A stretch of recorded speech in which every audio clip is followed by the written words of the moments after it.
Yep. Hello, my name is Rebecca Fellows. I don't know my candidate number, and this is my presentation for IB Film Studies High Level.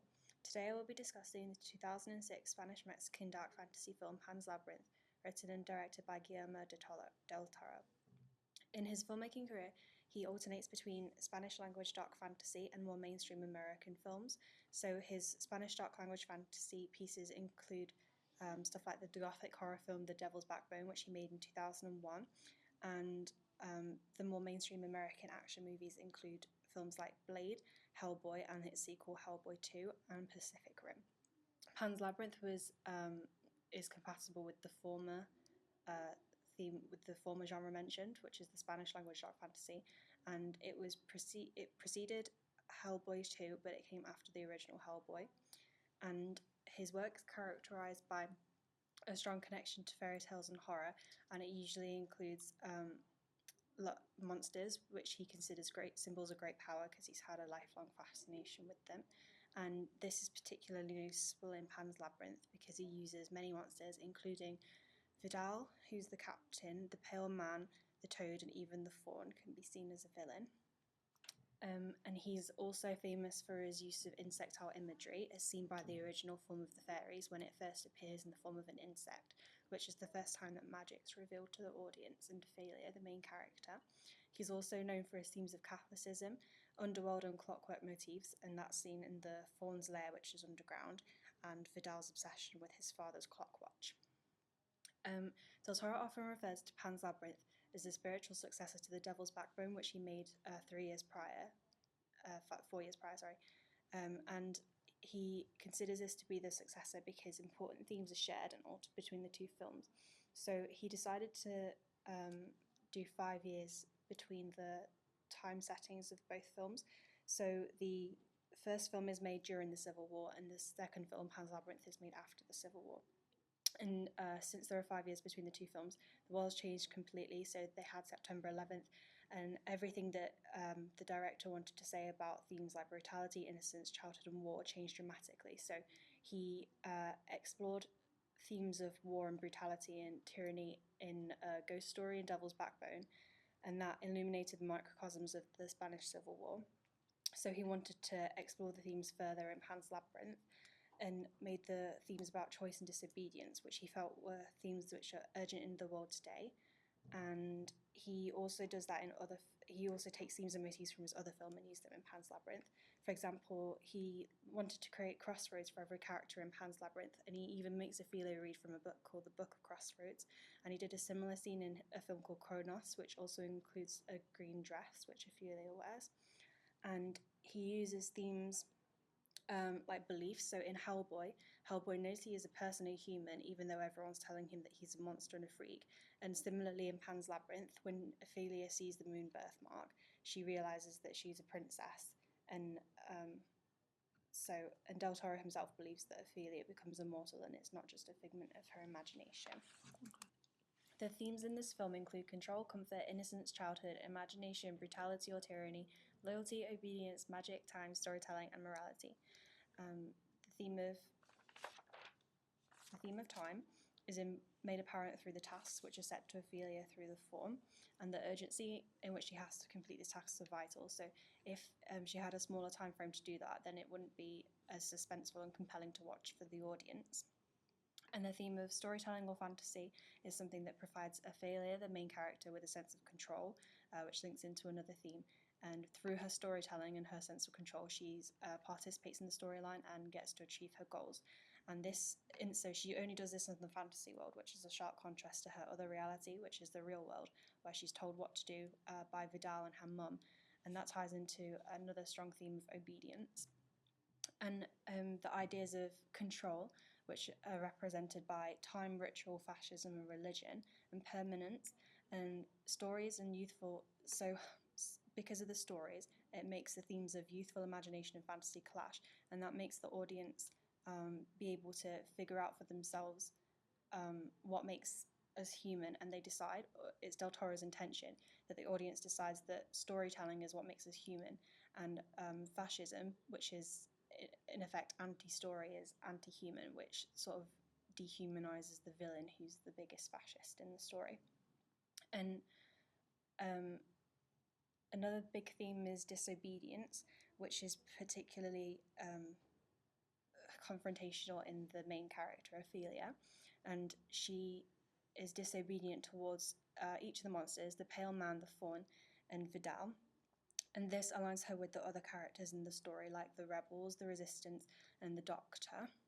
And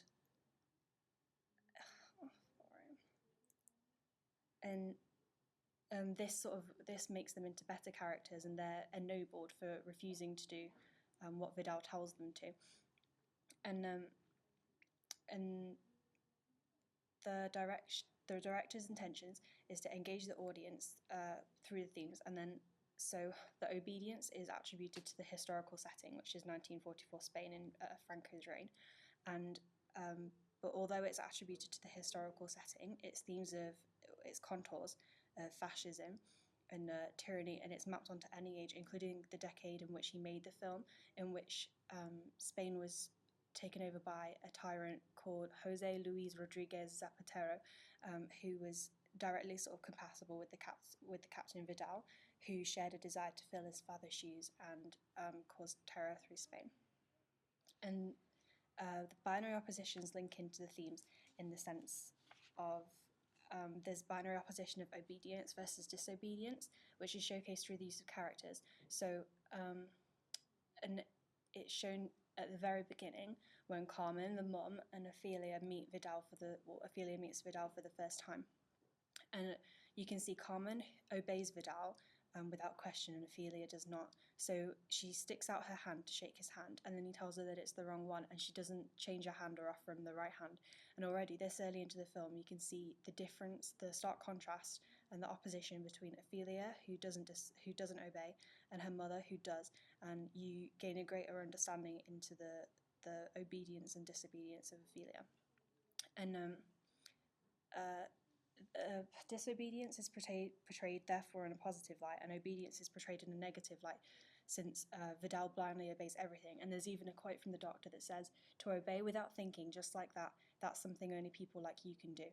And that portrays the obedience of Vidal in a negative light. And perhaps Del Toro's intention with this was to enable the audience to question which they think is more preferable to do, doing what's right or obeying, and which they value more. And this is reflected when Carmen, the mum, obeyed Vidal's orders and destroyed the mandrake root that Ophelia put under her bed, which was in fact keeping her alive. So by blindly obeying, she inadvertently caused her own doom. And this is also seen in the end when Ophelia disobeys the Faun and refuses to kill her brother, and because of that, she gains her soul. Her soul becomes worthy of entering the underworld. And there's another binary opposition of the real world versus the fantasy world, and that's evident mostly through the camera work. So Vidal in the real world is often shot in light, warm sequences, whereas the Faun and the Labyrinth Underground are shot in pale, cool greens and blues. And this sort of goes against many classic rules of cinema and reverses the viewer's expectations, since they usually associate warm, orangey colours with being favourable scenarios. So that teaches the audience not to be so distrustful of darkness and the world that it inhabits. And the real world is seen in the film to be more bright and glorious. Similarly, the fantasy scenes have more playful, active camera rolls, and the filters and the greens were accentuated in the underworld. So this sort of makes the audience feel as though they're more active, as though the fantasy world is more active, and they feel that that's the more dominant world as opposed to the real world. The genre of Pan's Labyrinth is considered by many to be a fairy tale, although the film differs from the conventional fairy tale's acceptance of magic within the fantasy world, since Ophelia's parents both scoff and show disgust at her stories. And Pan's Labyrinth also fails to confirm whether the supernatural events in Ophelia's stories are actually happening in the real world, or if it's simply a product of her imagination, and this is reinforced by the ambiguous ending. Nevertheless, it does follow some rules and conventions that Vladimir Propp laid out as touchstones, which must be hit in order to showcase the traditional fairy tale. And an example of this is the rule of three. And in fairy tales, the number three recurs often and is treated like a magic number. So examples of this in Pan's Labyrinth include 3 tasks that Ophelia must complete, 3 fairies which guide her on her journey, and the 3 rooms in the Pale Man's Lair. And these are the more obvious ones, but there are some sort of subtle and they're complexly integrated into the film. For example, Ophelia's 3 villains. So there's the Giant Toad, the Pale Man, and Captain Vidal.